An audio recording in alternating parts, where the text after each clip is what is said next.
تاہم لکھا ہے کچھ علماء کی طرف سے آپ کے خلاف یہ الزام لگایا جا رہا ہے کہ آپ نے اپنی تحریروں میں صحابہ کرام پر نکتہ کی اور ان کے مقام و مرتبے کو پوری طرح سے ملحوظ نہیں رکھا۔ برائے کرم وضاحت فرمائیں کہ احترام صحابہ کے بارے میں آپ کا مسلک کیا ہے، اور آیا اس سلسلے میں اہل سنت کے درمیان کوئی اختلاف رائے پایا جاتا ہے؟ یہ چونکہ سوال آ گیا ہے اس لیے میں اس کے متعلق چند کلمات کہہ دیتا ہوں۔ اصل میں بات یہ ہے کہ کبھی ایسے اعتراضات کا جواب نہیں دیا کرتا ہوں جن کے متعلق مجھے یہ معلوم ہوتا ہے کہ یہ اعتراضات اصل چیز نہیں ہے میرے خلاف ناراضی کی اصل وجہ کچھ اور ہے، اور چھانٹ کر اعتراضات اس لیے نکالے جاتے ہیں کہ دنیا کو یہ یقین دلایا جائے کہ ہم اپنے نفس کے لیے اس شخص سے نہیں لڑ رہے ہیں، بلکہ اس نے یہ تو ایسا ظالم ہے کہ اس نے صحابہ کے متعلق یہ کہہ دیا اور انبیاء کے متعلق یہ کہہ دیا، ہم اس وجہ سے ناراض ہیں۔ تو جن لوگوں کے متعلق مجھے معلوم ہو جاتا ہے کہ ان کی ناراضی کی اصل وجہ یہ نہیں ہے، ان کی ناراضی کی اصل وجہ کچھ اور ہے، اور یہ صحابہ کا اور انبیاء کا یہ سارا بہانہ بنایا جا رہا ہے، تو میں ایسے لوگوں کو ان کے حال پر چھوڑتا ہوں، کہتا ہوں اپنی عمر اسی میں تم کباتے رہو، میں اپنی عاقبت کے لیے جس کام کو ضروری اور صحیح سمجھتا ہوں اس کام کو کرتا رہوں گا، تمہیں جواب دینے میں اپنا وقت ضائع نہیں کروں۔ البتہ جو اعتراض کسی نہ کسی حد تک معقولیت اور دلیل کے ساتھ ہوتا ہے اس کا جواب میں پہلے بھی دیتا رہا ہوں اور ہمیشہ انشاءاللہ دینے کی کوشش کروں گا، اور اگر اعتراض معقول ثابت ہوگا تو اس کو مان بھی لوں گا، اپنی اصلاح بھی کر لوں گا، بارہا میں نے ایسا کیا ہے۔ اب یہ جو صحابہ کرام کے متعلق بات کہی جاتی ہے، پہلے ایک بات اچھی طرح یہ سمجھ لیجیے کہ کسی آدمی کی کسی ایک عبارت یا اس کے کسی ایک فقرے سے اس کے متعلق یہ کہنا کہ اس کا اس مسئلے میں یہ مسلک ہے، درا حالے کہ وہ اپنی 20 عبارتوں میں اپنا مسلک واضح طور پر بیان کر چکا ہو، یہ بجز ایک ضدی آدمی جو اور کسی کام نہیں۔ یعنی اگر ایک آدمی اپنے مسلک کی بار بار وضاحت نتیجہ یہ کہ اپنے قول سے کر چکا ہو، اپنی تحریروں سے کر چکا ہو، بلکہ اس کا مسلک اس کے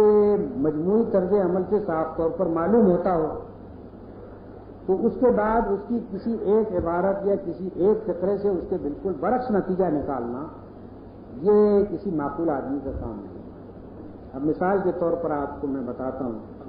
یہ میری کتاب تفہیم القرآن موجود ہے، اور فقہ کے متعلق جہاں کہیں بھی میں نے کوئی بحث کی ہے فقہی مسائل کے متعلق یا دینی مسائل کے متعلق، تو ان کے اندر آپ دیکھیں گے کہ میں صحابہ کے اقوال سے استدلال کر رہا ہوں۔ صحابہ کا جہاں کہیں ذکر آیا ہے میں نے ان کی انتہائی تعریف کی ہے، بارہا اس بات کو لکھا ہے کہ روئے زمین پر آفتاب نے ایسے انسان کبھی نہیں دیکھے تھے جیسے کہ رسول اللہ صلی اللہ علیہ وسلم کے صحابہ تھے۔ تمام نوع انسانی کا بہترین گروہ اگر کوئی تھا تو صحابہ کرام۔ میں نے بارہا اس بات کو وضاحت سے کہا ہے کہ صحابہ کرام کا جس چیز کے اوپر اجماع ہے وہ حجت ہے، اس کو رد نہیں کیا جا سکتا، اس کو ماننا پڑے گا آدمی کے لیے۔ مسلمان ہونے کے لیے ضروری ہے کہ ان کے اجماع کو اسی طرح تسلیم کرے جس طرح سنت کو تسلیم کیا جاتا ہے۔ اس کے بعد مختلف مسائل میں صحابہ کرام کے اقوال نقل کرتا ہوں، صحابہ کرام کے اقوال میں سے کسی قول کو اختیار کر کے اس کے متعلق اپنی اس کی تائید میں اپنی رائے بیان کرتا ہوں۔ اب اس کے بعد فرض کیجئے کہ ایک آدمی واقعات بیان کرتا ہے ایسے جو یا احادیث میں آئے ہیں یا جن کا خود قرآن مجید میں ذکر ہے یا جو تاریخ سے ثابت ہیں، تو میں ان واقعات کو بیان کرنا اگر گناہ ہے تو اس امت کے اندر تمام مورخین اور محدثین مفسرین سب گناہ، کوئی نہیں بچتا۔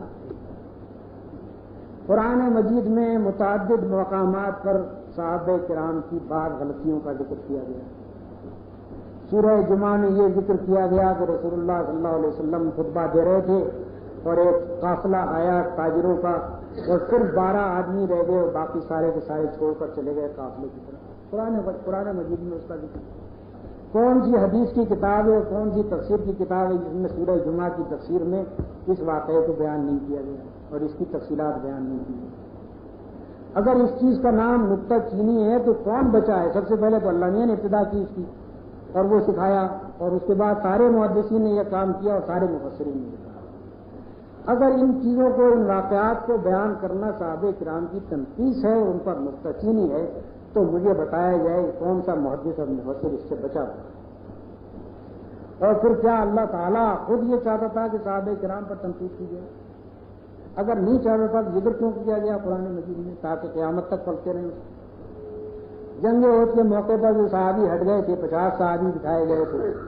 وہ جو ہٹ گئے تھے ان کے متعلق کیا کہیں گے؟ قرآن مجید میں اس کا ذکر ہے۔ حدیث کی کون سی کتاب ہے جس میں اس کا ذکر نہیں ہے؟ تاریخ کی کون سی کتاب ہے جس میں اس کا ذکر نہیں ہے؟ اگر ان واقعات کو بیان کرنا، یا تو کوئی شخص یہ کہے کہ صحابہ میں سے کسی شخص سے کبھی کوئی غلطی نہیں ہے، اگر کوئی شخص یہ کہتا ہے تو جھوٹ کہتا ہے، قرآن کے خلاف کہتا ہے، حدیث کے خلاف ہے۔ حدیثوں کی کتابیں بھری ہوئی ہیں، ذکر ہے مسلم میں۔ حدیث میں یہاں تک موجود ہے کہ ایک صحابی نے زنا کی اور ان کو سنساری کی سزا دی گئی، ہے نہیں حدیث میں ثابت۔ اب اس کے بعد وہ صحابی تھے کہ نہیں تھے؟ تو کس طرح سے کوئی شخص یہ کہہ سکتا ہے کہ صحابہ سے کبھی کوئی غلطی نہیں ہوئی؟ کس طرح سے کوئی شخص یہ کہہ سکتا ہے کہ اگر ان سے غلطی ہوئی تو ان کا بیان کرنا گناہ ہے؟ غلطی بھی ہوئی اور بیان بھی کیا گیا، ساری حدیثوں میں اور تفسیروں میں بیان ہوا۔ اس وجہ سے میں یہ سمجھتا ہوں کہ یہ لوگ اگر یا تو ان پڑھ ہیں، نہیں جانتے ہیں کہ کیا حدیث اور فقہ میں موجود ہے اور کیا تفسیروں میں موجود ہے، اور یا جانتے ہیں اور جان کر جان بوجھ کر شرارت سے یہ بات کرتے ہیں کیونکہ دل میں گرا ہے کسی اور چیز کے اور اعتراضات کرتے ہیں کچھ اور۔ دل میں گرا ہے ذاتی بغض ہے، ذاتی اناد ہے، اور میں جانتا ہوں کیوں ہے، مجھے معلوم ہے لیکن میں بیان نہیں کرتا۔ ذاتی اناد اور بغض کی بنا پر کرتے ہیں، لیکن اللہ اور رسول کو فریق بنانے کے لیے ان کو لا کے کھڑا کرتے ہیں کہ دیکھیے یہ ان پر اعتراض کرتا ہے، اس وجہ سے ہم اس سے ناراض ہیں۔ حالانکہ اگر فرض کیجیے کہ اس کی بنا پر ناراض ہو تو آدمی دوسرے شخص کو گالیاں دینے پر نہیں اتر سکتا، اور اگر ناراض ہو دوسرے شخص کے گھر کی عورتوں تک کے اوپر حملہ نہیں کر سکتا۔ یہ تو صحیح طور پر علامت ہے کہ ذاتی بغض اور اناد ہے۔ اگر آدمی فی الواقع کسی شخص سے آپ کی خاطر ناراض ہو تو جھوٹے الزامات اس پر نہیں رکھ سکتا، اس کی عبارتوں کے الٹ پیش پھیر نہیں کر سکتا۔ یہ ساری باتیں کھلی علامتیں اس بات کی کہ نفسانیت کی بنا پر ناراض ہیں، لیکن بہانہ کرتے ہیں اس بات کا کہ ہم صحابہ کی بلا کے خاطر ناراض ہیں یا انبیاء کی خاطر ناراض۔ جس طرح کے اعتراضات وہ مجھ پر کرتے ہیں، اس طرح کے اعتراضات اس سے پہلے بریلوی ان پر کر چکے ہیں۔ وہ تو یہ ثابت کر چکے ان کی عبارتوں سے کہ یہ توہین خدا کرتے رہے، پہلے اپنے ان الزامات کو تو دھوئیں، اس کے بعد پھر دوسروں پر آ کر الزامات